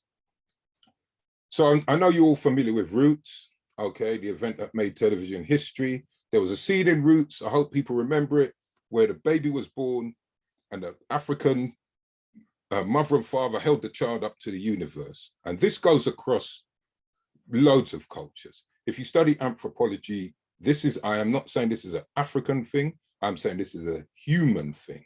However, when you talk about the colonization of your consciousness, we get this. So this is from Suriname, and there's a wonderful sister called Idontha who runs House of Kepra in Amsterdam, who I've done a lot of work with. When I presented this in Amsterdam to them, they really gave me an insight into this image, which I wasn't even aware of. If we had more time, I would go into it. But you notice, so from in Roots, you saw them holding up the baby in their own indigenous way, based on their own cultures, and then all of a sudden it becomes replaced with them holding it up to the white Jesus. When I was teaching at Goldsmiths College, I was teaching a class on race. One of my students brought this in and she said to me, "Oh, Les, here's some tea for you." And they knew I don't drink tea and coffee and all that kind of stuff. So I went, "All right, it's all right, I don't drink that." And she kind of threw it back to me and I looked at it and I went, "Plantation fresh, you know, Ainsley Harrier, plantation fresh." So cut a long story short, I did a talk, Prof. Paul Gilroy invited me to Yale, I think it was in 2006, when he was the head of Yale, African-American Studies Department. I did a talk there and I featured what I'm featuring here. And there was a Jewish professor in there, a woman, and she basically said to me, "I'm out of order," because I said, "You'd never see a Jewish person advertising something called Holocaust blend." But the plantation was absolutely our Holocaust, or as Dr. Khalid Mohammed, peace be upon him, said, the African Holocaust, because we're still paying a hell of a cost for what Europeans did to us. So after I reasoned with her, she accepted what I suggested, because I read this: "The ease with which it is to shift from the meaning of master as man having control or authority to that of a teacher or one qualified to teach reflects the ease with which it is possible to shift from our conception of the slave plantation as a brutal system of exploitation and human degradation to a pastoral college for the edification of poor savages eager to learn the superior arts of the civilized master." Have another cup of tea, Ainsley. Went down well. I'm coming to a close. One of my favorite authors, and I've had the pleasure of meeting her a few times, Dr. Marimba Annie, or Prof. Marimba Annie. And in her wonderful book, Yurugu, an African-centered critique of European cultural thought and behavior. So if people want to know how to frame this decolonizing the African mind, that is a good book to read. One of the things she suggests in there, she says, "The most important source is my own experiences of the culture, experiencing the intellectual core through its academies, feeling the weight of its oppression through my Africanness. I've been both semi-participant and observer, amassing evidence of the nature of European reality through direct confrontation. The advantage of being African is that it has allowed me to penetrate European culture from a non-European frame of reference." The world was divided between the West and everybody else, hence the West and the rest of us. So what the book was trying to do was to explore the relationship between the West and the rest of us in the world. And the subtitle had to deal with the particular relationship between us and the West, going back to the period of the Ma'afa, or the so-called transatlantic slave trade. You had the white slave traders, you had the blacks enslavers who facilitated their job. So basically, I was drawing attention to the relationship, which still continues, between the West and the black elites of today. They are no different from those of the slaving era. You don't think there's been a change? There's been improvements in the relationships? Well, I'll give you an example of the improvement. In that period, the whites came to sell us trinkets, gunpowder, and pots and pans. Now they sell us SUVs, they sell us Hummers, they sell us all kinds of new gadgets. The essential relationship remains the same. They set the prices for everything we buy. We can't even set the prices for what we sell them because they control the international markets. So that has not changed. And my point is that until we change that relationship, our situation is not going to improve in the world. All the people who have developed themselves in the world have done so by tackling that relationship and changing it. So that is something that your generation has to begin to face up to. that if you want to improve your situation of black people in the world, you must pay attention to the essential relationship in which we are caught up and been trapped in for over 5 centuries. If you don't pay attention to that, you can bluster, condemn the imperialists, do whatever you like, but you'll be stuck where you are. And I hear you have a lecture coming up at the University of Ghana. What's it about? Well, that's where I'm wearing my historian's cap. The title is 432 Centuries of Recorded Science and Technology in Black Africa. 432 centuries of recorded science and technology in Black Africa. Exactly. Why that particular theme? Well, you have to correct misconceptions that are part of our problem. Would you care to share some of the things you will be discussing? Well, most black people think that science and technology are white people's things because they bring us all this modern technology that we know about. Mm-hmm. And the point is, you will not have the confidence to build your own if you don't know that you were able to do certain things in the past. So for us to get that confidence, we have to go back to our history of science and technology and find out what we did so that we can decide if we want to do it again. If our ancestors could do it, why can't you? So it's a matter of our confidence in ourselves when it comes to our areas of science and technology to make sure that we lose our inferiority complex by knowing our history. So that's... And where is this happening? It's at University of Ghana, Legon, in the physics department at 2 o'clock on Tuesday next Tuesday. Right, so to close. So for me as a Black African in a non-Black dominated world, my position on the subject at hand is quite simple and summed up in the following. One of the truest tests of integrity is its blunt refusal to be compromised. It is the storyteller who makes us what we are, who creates history. The storyteller creates the memory that survivors must have, otherwise their surviving would have no meaning. One of my favorite authors, Chinua Achebe, and both of those quotes are from him. So to close, in sum, anything that you learn can be unlearned, and knowledge gives us the power to enslave or liberate. Thank you for your time. Great. Thank you so much, Les. That was really very kind of thought-provoking and very inspiring. I've got a load of questions, actually. Loads of things. Do you want to let Melanie go? Because I feel a little bit unfair. And then we could do some Q&A after that if we've got any time. If that, yeah, thank you. I was thinking that would be a good way. Yeah, I feel a little, sorry, Melanie. To, I think I did about 22 minutes. Okay. Yeah, why don't we go to Melanie? I love to use some music and videos. You're the first. So we had the first literary person today on the webinar series, and we had the first person to use videos and music as well, and spoken recordings and so on. So that's been really interesting. Okay. Really stimulating as well. Livens things up in really interesting ways. But let's move on to Melanie's talk. Melanie, the floor is yours. Thank you, and thank you for your consideration, Les. And I should say, if I didn't know you wanted music, I would have played some soca for earlier today, but next time maybe.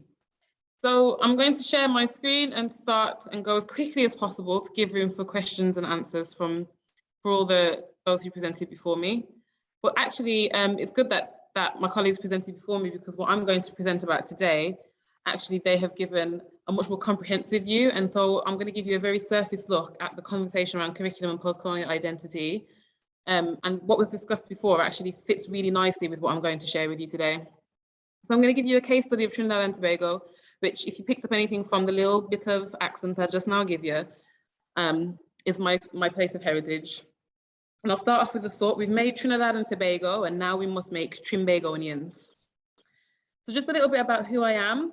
I was born in the UK and spent a lot of time living in the UK at the beginning of my life. However, I have first-hand experience of cultural ambiguity, and this is what triggered my interest in post-colonial theory and discussions around post-colonial education. As a teenager, I was moved back to the Caribbean and lived on the island of Trinidad, which is where my parents are from. So my parents would have migrated from Trinidad to the UK. I was born here and I moved back to the Caribbean to live in Trinidad. And so I trained as a teacher in Trinidad and conducted all of my postgraduate research and studies in Trinidad, in Trinidadian institutions for Trinidadian qualifications. And so it is with that context and understanding firsthand, as Les was just using the example from the professor, that I have taken the experience that I've had in Trinidad and this colonial discourse and brought it back to the UK. And quite frankly, I'm quite shocked and appalled at the way that this country deals with and treats people of colour, and particularly Black Caribbean people, and in the higher education context, Black Caribbean students who are consistently underperforming, or as is told by the attainment gap in higher education. And I just want to highlight that I don't believe that there is any single narrative on identity at the core of the curriculum, whether you're African, Asian, or European. Making the assertion that there is a singular form of identity is a dangerous confinement. So giving you a view of my island, well, my home and my place of heritage, the larger island there is Trinidad and the smaller island is Tobago, and we're a twin island in the Caribbean. And during this talk, I just want you to listen out and think about what I'm saying in the context of post-colonial education and colonial education and the current discourse around decolonising in the academy and higher education in the UK, and look at some of the struggles and barriers that we face and just draw those parallels to what I'm going to talk about today in the context of Trinidad and Tobago. So Caribbean islands were subject to colonialism by a number of European territories, particularly the British, the French, the Spanish, and the Dutch. And an interesting fact, Tobago was colonized and changed hands more than any other island at 33 times. And between Trinidad and Tobago, we were at different times colonized by all four of these different peoples. So, and throughout this presentation, you'll see images from back home. So this is the Kutasi Kotala, which is our version of a colloquial dictionary. It's our language, and it's our language put on paper form and celebrated as a language. And education was used as the main form of mental and social adjustment and social formation during colonialism. And obviously the conversations before have actually absolutely highlighted that. Colonial leaders recognized the importance of mental adjustments as a means of mental and social control. And education was one of the major ways in which they did that through domination of the masses. And language was a major part of this colonial miscegenation. I've quoted Dr. Eric Williams, who was the first Prime Minister of Trinidad and Tobago, a lot, as well as Dr. Nora London, who was one of the well-known professors on post-colonial discourse and curriculum in Trinidad and Tobago.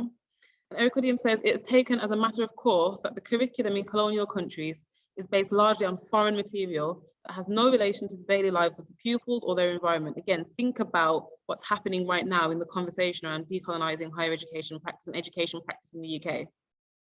The education system of these countries violates the fundamental principle that education should proceed from the known to the unknown. And what Dr. Eric Williams is saying is, you can't teach a student to learn something, they can't move from what they know to the unknown if they don't actually know what you're presenting to them. So for example, in textbooks, up until not over just 2 decades ago in the Caribbean, in Trinidad, primary school textbooks taught students for British exams. And they taught students about snow and about pants, about trousers and about fields of green. We don't have snow. We don't even have 4 seasons. We have dry and rainy season. We don't have trousers, sorry, we have pants. We don't have knickers, and we don't have fields. We have savannas of grass. And an evaluation report showed that Trinidad and Tobago teachers, for example, were taught that they would sing the songs of the world at the expense of local talent. And it's still something that we have conversations around in the Caribbean and in Trinidad around valuing and centering Caribbean music and Trinidadian music, which is massive: calypso, soca, soca chutney and parang music. This is our music. So why are we taught classical versions of music? And why are we taught that these classical versions of music are good music, where the steel pan and soca is taught as just cultural? This is a cancelled colonial Trinidad and Tobago passport. Dr. Eric Williams again saying the imperialist power also needs local representatives to assist in the administration of the country. And therefore the education given is naturally based on this need. And so they weren't designing curriculum for us, they were designing curriculum for themselves. And the local intelligences, in other words, merely reflect and fortify the attitude of the colonial mass of absentee capital. And so what you find coming from that conversation around development of curriculum for colonial purposes, and again, think about it here in the context of the structured education systems in the UK that have now permeated across the world, you develop this concept of official knowledge. where schools create knowledge that actually perpetuates attitudes, norms, and values and behaviors that are not necessarily culturally relevant. And it fits into this colonial mindset of what a good citizen should be. The contention is that school is a constitutive part of these relationships, and its purpose is to form and in my opinion, continue this consciousness that enables official knowledge. The politics of official knowledge works through coercion, not through coercion, sorry, but through cause compromises that favor the dominant groups. And so I'm not trying to tackle the entire structure of education, but if we can have a separate conversation about that. If you look at it, and if you look at, for example, again, higher education in the UK, Black Caribbean students consistently are underperforming according to statistics. This is something that we've been monitoring since 2003 in the UK, and the attainment gap has barely shifted. Why is that? And this is still something that goes on in the Caribbean. My own doctoral studies looked at the underperformance of certain students and certain characteristics of students in the Caribbean. And we find that Caribbean males, students in schools, consistently underperform compared to their female counterparts. So what is happening in the structure of education and the way that education is offered and the system of education that is problematic for these students, that we can be analysing data for 17 years, identifying where the problems are, but not come up with any reasonable solutions. So understanding the context now of the way that colonialism drove and enforced the curriculum to create people who think and behave in a particular way, think about the context in which this post-colonial, decolonial experiment landed in the islands. And understand that what Dr. Eric Williams tried to do, and I'll give you some more insight in a little bit, is that the approach used to colonize has been used during post-independence times to now decolonize. And so I'll just give you a little bit of insight. Independence, for those of you who aren't aware, is the official date that a country becomes its own entity and gains autonomy over its own governance. And a post-colonial country's independence dates are significant. And I think across the islands, we celebrate our independence dates, our emancipation dates, because these are identifications of a massive part of our culture. And so what you'll see here is on the right hand, the flag that was Trinidad and Tobago's before we became independent. And now you'll see a beautiful waving red, white and black flag of an independent country. So I just thought I'd give you a quick snapshot of some of the islands in the Caribbean and their independent states. And this has been known to be called the decolonisation period, the post-colonial period, sorry, where you see from 1962 to 83, so just over 2 decades, a significant number of islands in the Caribbean became independent. Bear in mind there's a difference between independence and the republic. So Barbados just became a republic, which is the removal of the Queen of England as the head of state. A number of islands also had followed independence with becoming a republic. This is my guy here, Dr. Eric Williams, who was the first Prime Minister of Trinidad and Tobago and an absolute and imperative thought leader in the development of the post-colonial education system in Trinidad. So we became emancipated on the 1st of August in 38, that meaning we were no longer having, the slavery was abolished. We became independent on the 31st of August in 1962, meaning we gained economic and national independence and autonomy. And then we became a republic in 1976, where we removed the Queen of England as the head of state and no longer had to report to England for anything or get anything from England. And so Dr. Eric Williams came with the 15-year draft plan for education development. It is the first and the longest standing document for an education plan that has ever existed in Trinidad and Tobago. And he knew and he could see very clearly that the need for an education manifesto in post-independent Trinidad and Tobago was absolutely crucial to undo the work that education did in developing a mass group of people who were colonized both in their activities, in the way that they saw the world and in the way that they saw themselves. And his focus was on equality in education. So he made education compulsory. He gave every citizen the right to access education, regardless of the background that you came from. And he changed the focus of the curriculum from a British colonial one to one that meets the needs of a Trinidadian society, Trinidad and Tobagonian society. As I mentioned before, while he wanted to do that, it's such a long process getting people who have been going through this consistent mental miscegenation to actually see and think outside of the box. And so we're still undergoing this work in Trinidad and Tobago, revisiting the curriculum, but we recognize that the constantly evolving economic, social, and cultural needs of the nation contrast sharply with the static conditions of the past. And I've just got this image again of my beautiful island. This is Port of Spain, which is our capital city, and it sits on the water. And this is not what Trinidad looked like 20 years ago. This is not what Trinidad looked like 40 years ago. We've been developing, we've been growing. We are a beautiful country and we know our stuff and we're doing stuff. Yeah, there are significant challenges with our education and economic conditions at times, but we are a happy people, we are a beautiful people, and we love our country. And so the British were able to use the curriculum to maintain a sense of mental miscegenation and oppression and suppression in its colonies, even after emancipation. Eric Williams saw that the most crucial and initial feat of the Ministry of Education would be to ensure that the curriculum was changed. And so in Trinidad and Tobago, there have been several stages of education and curricular reform, trying to bring about that vision that Eric Williams had to make sure that our curriculum was for us. This is a picture of some kids in a primary school in South Trinidad. Post-colonial education discourse is also cultural discourse, and we can't separate out the two. We need culture as one, if not the primary source of radical inquiry, and it feeds into something that was said earlier. We need to stop looking to the outside to see what they think and whether they validate and approve, which is difficult in this global context that we live in, but it's just a reality that we have to face. We have to recognize that what we have is good enough, what we have actually works for us, and whether we want to change it or not is up to us, it's not up to anybody else. So bringing the conversation into identity. And in the UK and in many multicultural societies, there is struggle over identity, and it's not a new one. And I experienced that growing up here in the UK, not really knowing who I was and where I sat and where I fit in. It wasn't until I moved back home and really became a Trini that I actually understood who I am as a woman and as a person and my value that I contribute towards the society. Oftentimes, multiculturalism produces dissonance, where there is a monolithic notion of identity clashing with convictions of the identity. So I am a Black Caribbean woman, so therefore I should. There is no definition really of what a Black Caribbean woman should or should not be.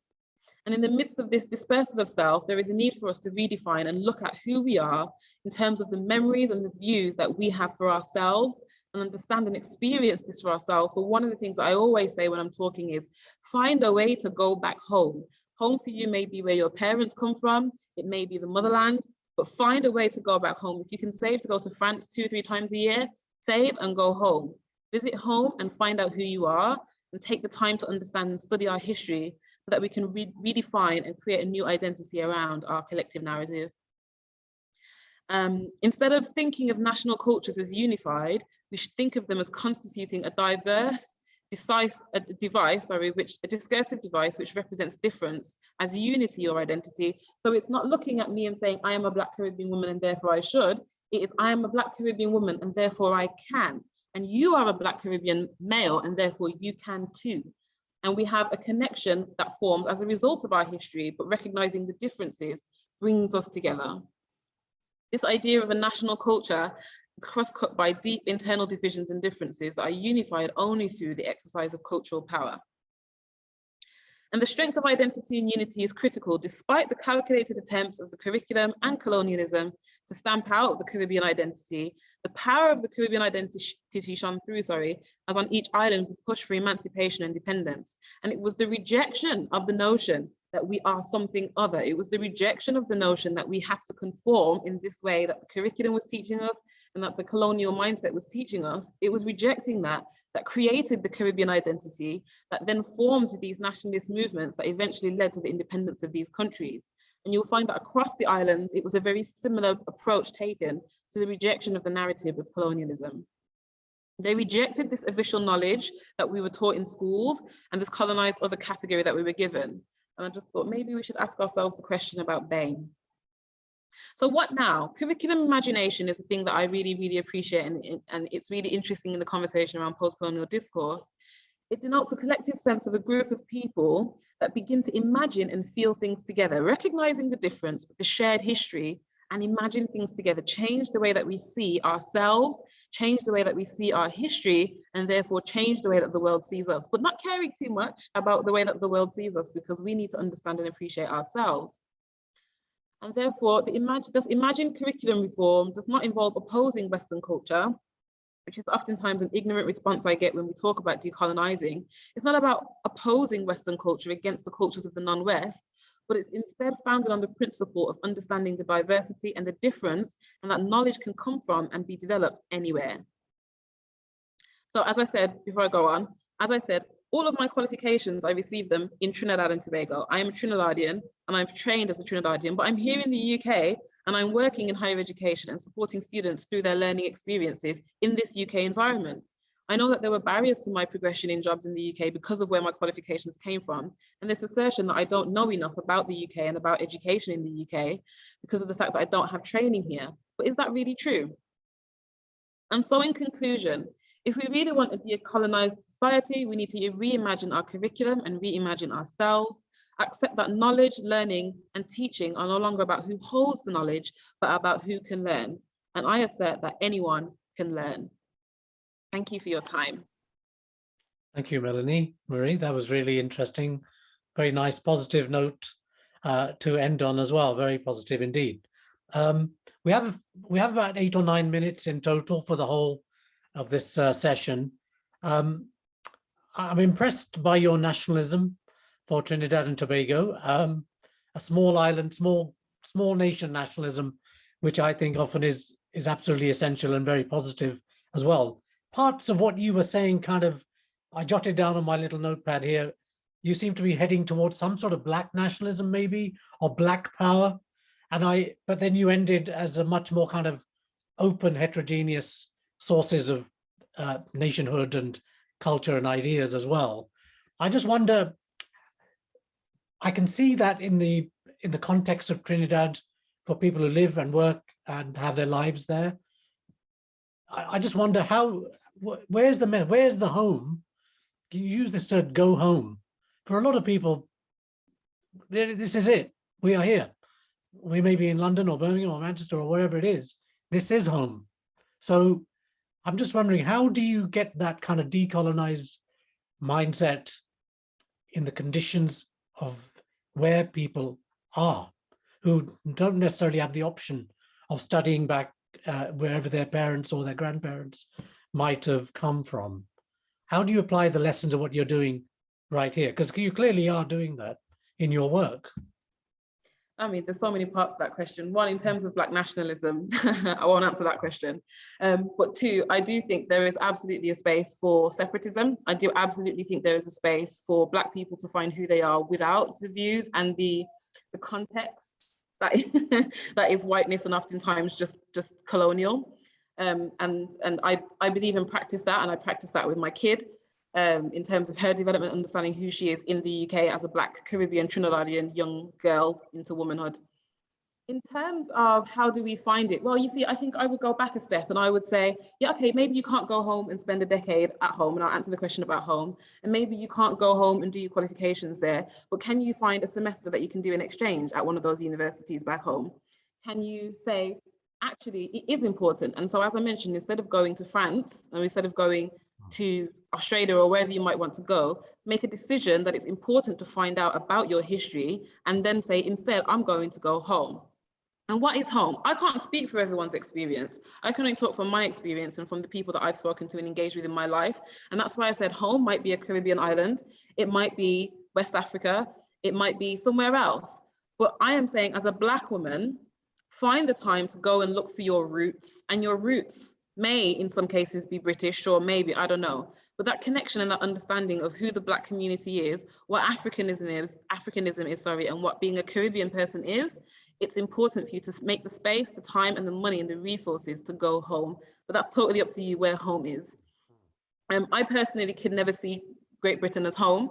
While I was born and raised here, and while at times I may have referred to it as home when I was overseas, it's not home. It didn't help define me as a person. As a matter of fact, it consistently sought to marginalize me. And it still does that now with people who look like me and people who have qualifications. I mean, it's a joke. You come from, let's say, Ghana, and you have a qualification from a university that's not accredited in biomedical science, and you come here and you're cleaning in the corridors of a university. Why is it that their knowledge is not considered the same as ours? And it's a massive structural issue. Don't get me wrong. I'm not saying it's something that we can fix tomorrow. There are massive structural issues. But absolutely take the time to think, who am I? What is my history? As Mark was saying earlier, find out what your history is and then take the steps to prioritize that in forming your identity. Otherwise, in my opinion, for me, you'll just be lost. Great, thank you. That was really wonderfully comprehensive as well. Just a question about Trinidad and Tobago. You showed those sort of postcard type things, Port of Spain, for example, and the tower blocks and, or, you know, kind of shiny corporate looking buildings, which is a sign of development and so on, progress. What's the political economy of the Trinidad and Tobago economy, if you like? As in, you can have a national culture, for example, which is trying to do the things that Eric Williams was trying to do, and it takes a long time to unlearn and learn. But what about the economic relationships which are left behind after colonialism and in the independent period? Yeah, that's a good question.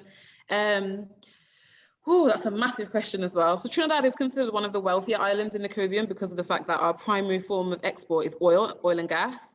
And we have a lot of access to oil, more access, I think, probably than the majority of the Caribbean islands, if not all of them. And so we consider it a rich island. We consider an island that has plenty, and we do. In terms of the political economy, we are a developing country, and there's a reason why we are still considered developing. I'm not going to go into too much detail about that. But what I will also say is, and this is a post-colonial thing as well, and there's a conversation around neocolonialism where it's looking at how post-colonial countries are now being recolonized and how actually these efforts have actually been there since probably before independence or immediately after independence. For example, we look at the oil and gas industry back home. We didn't have the tools or the resources to actually take the oil and the gas out from under the ground and refine it.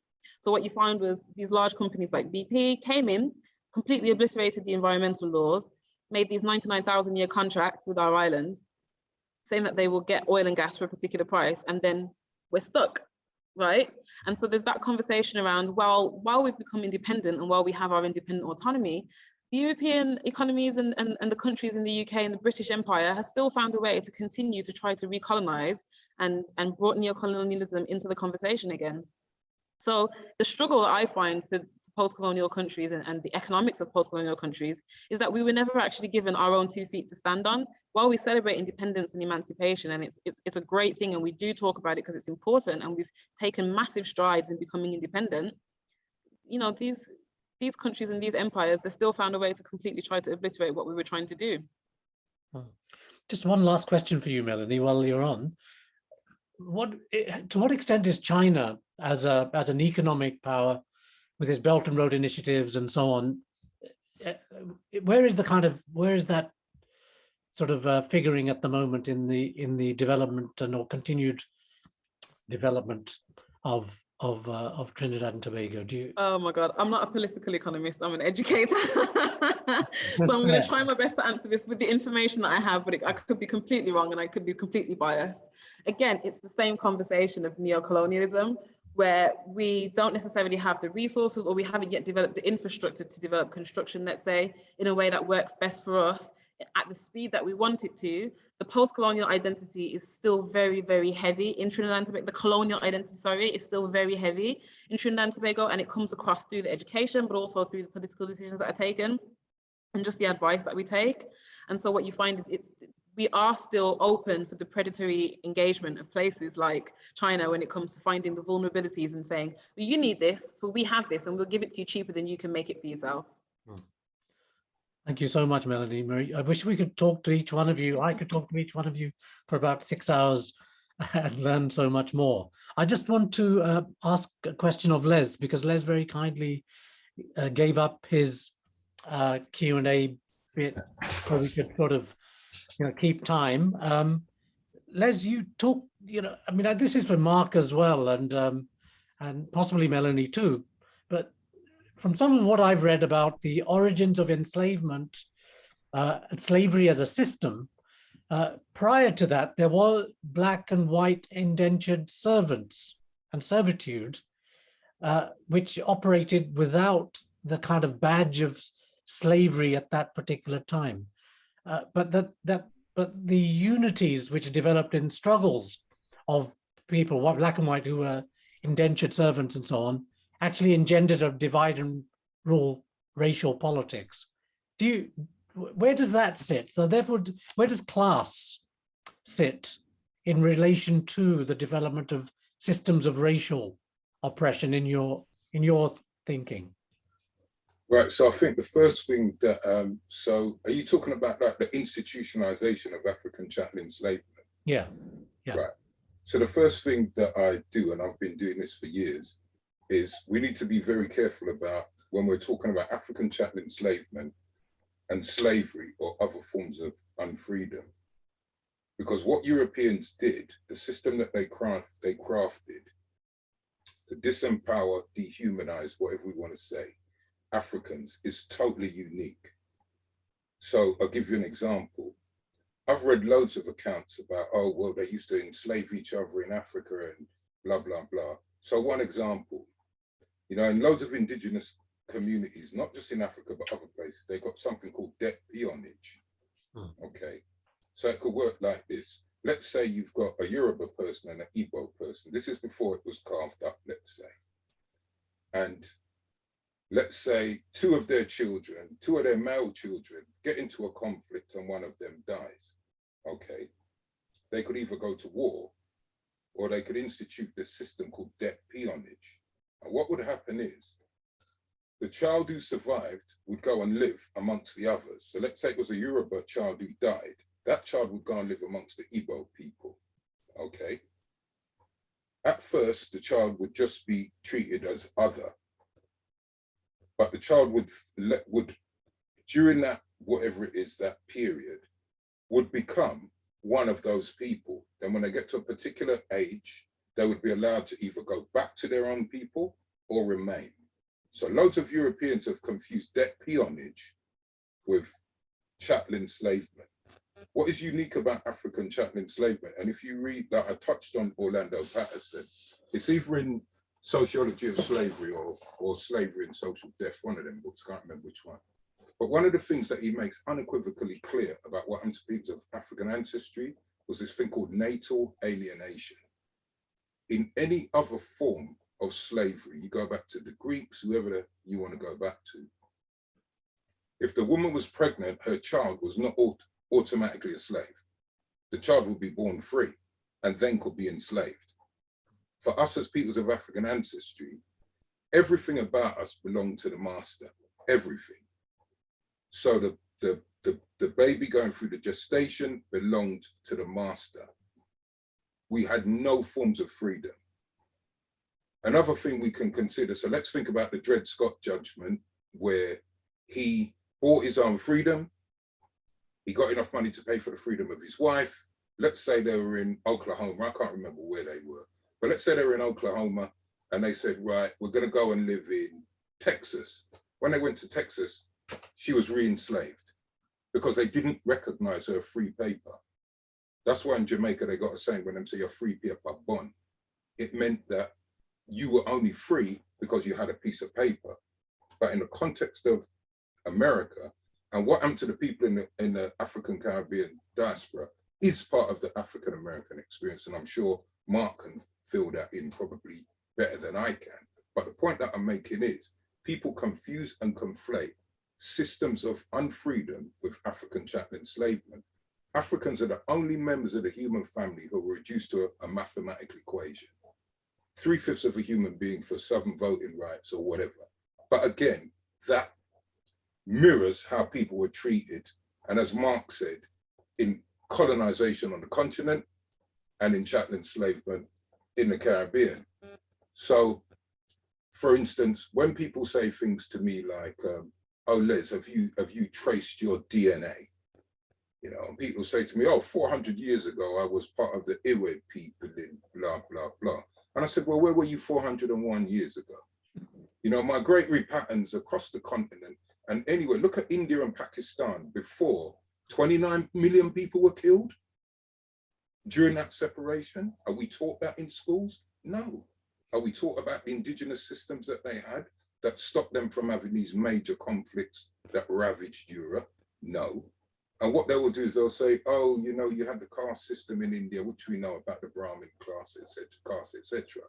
But you point to me a historical moment where people were mass executed and dehumanized, like what happened under imperialism and colonialism. You will not find it. And the last point I would make there is, and it comes back to this whole notion of 3/5 of a human being. As Africans, we were absolutely interchangeable. And I remember as an undergraduate student the first lecture I had on Marx, because I learned about Marx, you know, in the Pan-African community, but the first lecture I had on Marx, and I thought to myself, and I remember I discussed it with Prof. Paul Gilroy, and that's why I love Paul Gilroy, because I remember he delivered this lecture on Marx, and I said to him, well, hold on a second, Paul. Why, as peoples of African ancestry, do we even bother to get caught up in this class stuff? Because when Marx, and you know, you can read Ez's Race and Enlightenment and about how Africans were perceived, whatever. But this is my point. As Africans, the only way we fit into that Marx, whatever it is, was as forces of production. We were not in the relations of production. We were interchangeable with horses, donkeys, and mules, and the wind. So to me, if we're going to have these kind of conversations about what happened to Africans and other forms of unfreedom, we need to really consider what really happened and how we were regarded, because we were not human, which is some of the things I conveyed in my talk. So I hope that's kind of addressed that. Yeah, no, it has. It's really thought-provoking, and there's a lot more depth that is required for that kind of analysis, and also debate about Marxism and Eurocentrism and so on as well. Yeah. Unfortunately, Les, Claire, Melanie-Marie and Mark, we are out of time. We've gone beyond the 6 o'clock. We've definitely gone beyond 5:45, which is when we were supposed to finish. So we've had a really great, interesting, enlightening discussion.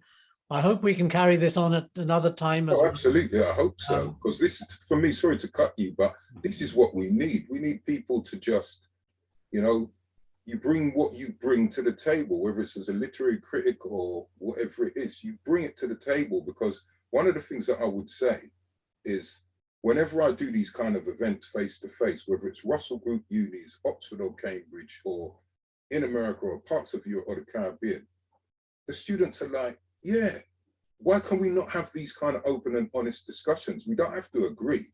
Because Rastafari teaches us we reason. We don't have to agree with people, but we can reason and say, you know what, that makes sense, or that don't really make sense. And I love this platform. So I give thanks to all of you for inviting me. I truly do. And big up yourself, Mark. Oh, thank you. Thank you very much. Yeah, but I think forums of this kind are few and far between, but they're very incredibly interesting, incredibly enlightening. Yeah. And as you said, we can learn and we can unlearn things too. Absolutely. We can begin to notice things that, you know, like the line that Claire talked about. Yeah. Sort of suddenly a lightning strike, lightning bolt, and it changes the whole way in which you see that literary device. So that's what we're trying to do as well. One of my favorites, when she said, yeah, when I ask you a particular question, you say your say and do your do, and when they've gone, you sing your song. And that for me is what we do. Excellent. All right, well, I just want to say thank you so much to each one of you for your contributions, and we could have carried this on till 7 o'clock, but I think people have other lives to live through. But I want to say thank you very much, and thank you to the audience as well. And next week, we're talking about China and the United States competition in Latin America. So we'll see you then. Good. Bye-bye. And thanks to you for hosting as well. Bye. Thanks for setting it up. We'll give thanks. Cheers. Thank you. Better. Thank you.